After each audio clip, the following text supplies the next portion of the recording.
Good morning, students. Let us start with a new chapter, and the chapter name is A Trek Through the Himalayas. It is a poem by Srinjay Chakravarti. So, let us move forward. Students, you can see some pictures of a man in this slide, and this man is none other than our poet Srinjay Chakravarti. Okay, so he is a writer, editor, and a translator. He has also worked as a former journalist with the Financial Times Group, the newspaper. Okay, let us move forward and understand the poetic device used in this poem. Poetic device. First of all, let us understand the definition. They are tools that a poet uses to create rhythm, enhance a poem's meaning, or intensify a mood or feeling. Okay, so they add meaning, add feelings to the poem. That's why a poet use it. Now, there are two poetic device which are used by the poet in this poem. The first one is imagery. The definition of imagery is description that appear to your senses. That is, when you read the poem, it will appear to your senses and you will feel as if that is happening in front of your eyes. Okay, for example, the sunlight filled the field with yellow rays. So you can see I have given a picture, and when you read this line, the sunlight filled the field with yellow rays, if you close your eyes, you can imagine it happening in front of you. Yes, so when something happens in your mind and your senses help it to picture it, it is known as imagery. An image is created in your brain. So when you read this poem, you will feel as if everything is happening in front of you. You are able to see it. So let us move forward to the next slide. Students, the other poetic device used in this poem is personification. The definition of personification is the attribution of a personal nature or human characteristics to things, abstract ideas, etc. So I've given you an example. Lightning danced across the sky. So here the lightning is thunder and lightning. You all have seen it. So any writer can write lightning danced across the sky to make you explain that how beautifully the lightning and thunder was there in the sky before the rains. So can the lightning really dance? No, it is a human quality, right? So when you give human quality to non-living things, it is known as personification. That's why person is in the word personification, to give you a hint that person's quality is given to non-living things is personification. So I've given you a picture also, example of a picture. It is a picture from the movie Beauty and the Beast, where the teapots are acting like humans, having faces, nose, but can a teapot really smile or see? No. So human qualities are given to non-living things. So when human qualities are given to non-living things, it is known as personification. So imagery and personification are the two poetic devices used in this poem. When we'll read it, I'll tell you where they are used. Okay.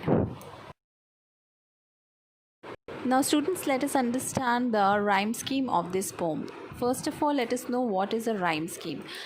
The rhyme scheme is the pattern of rhymes at the end of each line of a poem or song. So the rhyme scheme of this poem is A, B, B, A. Let's see how. Let's read one stanza. The journey lasts for days and days. We trek up valley, hill and slope. We carry with ourselves the hope. So slope and hope is rhyming, but the first line is not rhyming with second or the third. So let's name the first line as A and the second and third line as B, because both of them are rhyming. So both, let's name it B and B. The last line, let's read the fourth line. To traverse strange untrodden ways. You can see days and ways. The first line and the fourth line is rhyming. So as we have given the first line A, so similar we will be giving the last line A. So it is A, B, B, A. Okay, this is the rhyme scheme for the whole poem. Now let us understand the first stanza of this poem. The first stanza says, "The journey lasts for days. We trek up valley, hill, and slope. We carry with ourselves the hope to traverse strange, untrodden ways." So it's a simple paragraph. Let's paraphrase it. The poet begins the poem by describing his journey along with a group of trekkers to the Himalayas. So he's not alone, he's with a group of trekkers. He says that they trekked through valleys, hills, and slopes. So to climb the Himalayas, they walked through valleys, hills, and slopes to reach the Himalayas. Though it was going to be a difficult journey, it is not a simple journey to climb a Himalayas, to go and climb a Himalayas, because you should know that to climb a Himalaya or any mountain, you need a practice before it, because of the pressure, high pressure, because these are very high mountains. Yes, so above, you must have studied in physics that the pressure is high. Yes, as you go up in the height, so for that your body needs to be adapted to the situation. So it is not an easy journey. So though it was going to be a difficult journey, yet they were hopeful, but the poet and the trekkers were very hopeful that they will be able to climb the peak. Yes, they will be able to reach the peak of the Himalayas, of visiting many unexplored routes. And while they will be traveling through the Himalayas, they will visit many routes which are still not discovered or explored by the trekkers. Okay, this is what the first stanza says, and you can imagine this happening in front of your eyes. You can see how beautifully the poet has written it, and you can close your eyes and imagine somebody trekking through hills, slopes, yes, and valleys, moving through them. So it is beautifully, the poetic device, imagery is used in each of the stanza of this poem. Understand the next stanza. The next stanza says, "We enter now a world of clouds. Along the way we hear the call of mountain, wind, and waterfall. The pallid mist is spreading shrouds." Now in this stanza there is a personification. The pallid mist is spreading shrouds is a personification, because the word spreading, something to be spread, is done by humans. A mist cannot spread shrouds. A mist is a non-living thing. So here this line is a personification. So remember, if in your exams this question come, it is the personification in this stanza, you should know which line depicts that. Okay, now let's paraphrase this stanza. The stanza says, "As the poet along with the trekkers trek ahead and reaches some height." Okay, they are now starting to climb. He finds himself engulfed in clouds as he is climbing, yet he has not reached the peak. So he is in the way of moving towards the height, to the in the mountains, right, to the Himalayas, as he's walking. So he has reached some height, and in that height everywhere he is covered with clouds, and was able to feel the cold mountain winds. So as he's moving forward, the temperature is decreasing and the winds around it is cold. So he is able to feel the cold mountain winds. He was amazed to hear the sound of distant waterfall. He could hear the sound of waterfall, as up there it was quite quiet. As you know, up when you climb up the mountain, there it is far away from the chaos of the city life, right? There will be less number of people, so everything around it will be quiet, and you can clearly hear far distant waterfalls waterfalling from the falls. Even the breezes, you can hear the sound of the wind blowing, because it's so quiet above there in a height. Okay, this is what the second paragraph tells you. Let's do the third stanza. The third stanza says, "At last we reach the final peak. The summit beckons us to come. The air is cold, our feet are numb. We climb to reach the grail we seek." So now they are at the peak, which is the final peak. They have to climb it. Finally, the poet, along with the trekkers, reached the final peak. There he felt as if the snow-covered summit, okay, the snow-covered height, was calling them towards it. So where they have to reach, the peak was snow-covered, and when he looked at it, that he has to climb that peak, he felt as if the mountain peak is calling him to climb it. So it is like a challenge to him. Okay, the wind there was extremely cold. Yes, they have reached more height, so wind is becoming more cold. Temperature was unbearable. It is not normal for human body to resist, as you have heard about Siachins and all, where our army soldiers go and practice or go and protect our country. You know how cold it is unbearable. Similarly, in Himalayas, they are walking through and they have reached a peak where there is unbearable cold. The body is not meant for that kind of cold, but trekkers and mountain climbers practice for a month to make their body adaptable. Okay, you can't go there and climb suddenly. One day you decide, I want to climb Himalayas, and you go and climb. You will not be able to do it. It will be a life risking task. So you need to practice for 1 month or more than a month, depending on your physique or your immunity. Unbearable, due to which their feet became numb. So cold it was that they were not able to feel their feet. Yet they started climbing to reach without feeling the feet. Yet they are climbing. See how difficult it was, right? Highest point, so that he could satisfy his want. Why is the poet continuously climbing? Because it is his dream, his want to climb and reach the top. He want to be satisfied that yes, I climbed the Himalayas, I reached the peak where I decided to reach. That is why he is climbing, and he is confident that he will reach the top. Okay,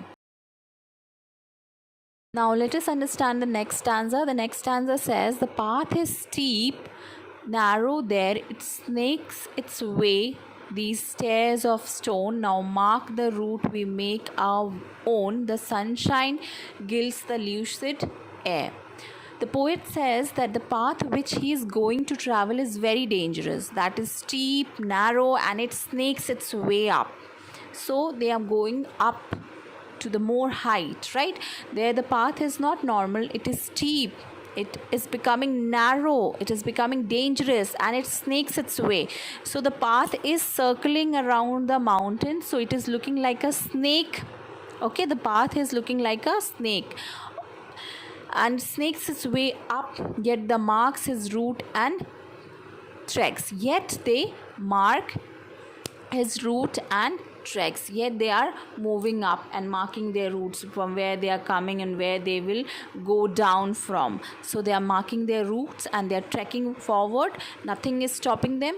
He also said that the sunshine appeared to be lining the air. Now there is little hint of sunshine, and they are able to see the sun rays as if they are lining the air. They are falling through the air, they are lining it. There's a very thin layer of sunshine. Now let us understand the last paragraph. The last paragraph says, the peak is stark with gelid snow. We look where sky and earth have merged. From high above our souls are perched. Forgotten lies the world below. Let's paraphrase it. The poet says they didn't give up and climbed steadfastly to reach the summit. So they are facing lots of hardships, but they are not giving up. They are moving towards the peak. When they reached the peak, the summit, to the glory of their achievement, from there they could see the highest point where the earth and sky merged and the whole world that they have left below. Now they have reached the peak. In the last paragraph, they have reached it. The other paragraphs, the following paragraphs which we have done in the previous slides, they were traveling to reach this peak. But in the last paragraph, they have reached the peak, and from that peak, they are able to see the place far away where the where the sky and the earth seems like meeting with each other. Okay, it is also known as zenith. It happens in the beach also, where you can see far away, you can see as if you can feel as if the sky and the ocean, or the sky and the sea are meeting at each other at a point. Similarly, from the height they are able to see a point where they feel as if the earth or the mountain's peak and the sky are meeting each other. And when they look down, they can see the whole world, the city life far below them. So they have left everything below. The chaos is down and they are in the serene highest point. They have achieved something in life now. Okay, so let us move to the next. Now let us jot down some of the points where the poet has used the poetic device imagery. The poet has used the poetic device imagery in this poem. Here are few examples, like enter a world of clouds, pallid mist, spreading shrouds, summit beckons us to come, the path snakes its way, sunshine gilds the lucid air. So these are the examples, and I have also given you an example of personification previously. Let's do the summary now. A trek through the Himalayas describes the long journey that a group of trekkers, including the poet, makes. They take unexplored routes through the valleys, hills, and slopes of the Himalayas. They hear the sounds of the waterfall and the mountain wind as they reach the part covered by clouds. As they reach the final peak, the poet feels the snow-covered summit is calling them towards it. The feet become numb, but they continue on the climb to the summit. The path they are on is steep, narrow, and it winds upward. Sunshine appears to be lining the air, and the peak looks cold and white because of the snow covering it. From the summit, the poet feels that they can see the point where the sky and earth have merged. They feel that their souls are cleansed and they forgot all about the world they left behind. Got it?